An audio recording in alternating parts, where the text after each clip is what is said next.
Hi, welcome to our starter video on Azure Databricks Workspace. In this video, we'll break down the key fields you see when working with Azure Databricks Workspace to give you a clear idea of how to configure it. Let's get started. Name defines the unique name for your Databricks workspace. It should be a unique string within your resource group. Location specifies the Azure region where the Databricks cluster will be deployed. Tags help organize and categorize your resources. They use key-value pairs to label the Databricks instance.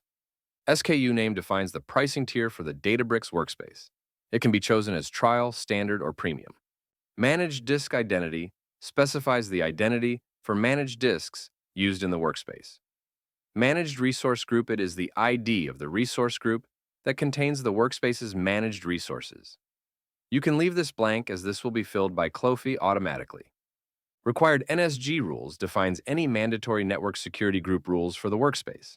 Storage account identity specifies the identity used to access the associated storage account. UI definition URI provides the URI to the user interface definition for the workspace, which is a JSON file. Authorizations lists the principal IDs and their associated role definitions that control access to the workspace. Encryption section defines the encryption settings for the workspace. Managed disk section includes encryption settings for managed disks, such as the key source, key vault properties, key name, URI, and version, and whether automatic rotation to the latest key version is enabled. Managed services includes encryption settings for managed services such as notebook source files or notebook results, with similar key vault properties and key source configurations mentioned above. Parameters defines additional customizable settings for the workspace. AML Workspace ID specifies the associated Azure Machine Learning Workspace ID, custom private subnet name, and custom public subnet name. Set the names of the private and public subnets that will be used by worker and driver node of the cluster. Custom Virtual Network ID provides the ID of the virtual network associated with the workspace. Enable No Public IP determines whether the cluster nodes are deployed without a public IP. Encryption specifies encryption details for the Databricks file system, such as the encryption key name, source, URI, and version. Load Balancer backend pool name and Load Balancer ID define settings for the load balancer used in the workspace. NAT Gateway name specifies the NAT gateway associated with the workspace.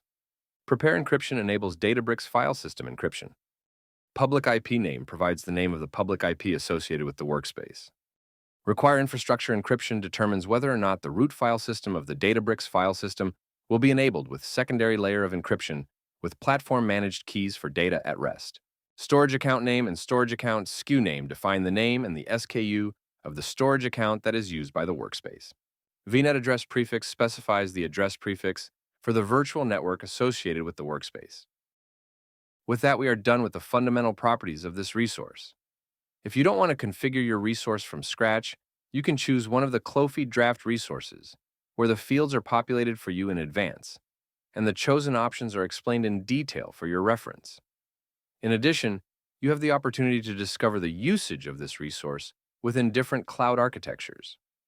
Clofi also generates the infrastructure as code automatically in Terraform Bicep and ARM formats to save you time from tedious work.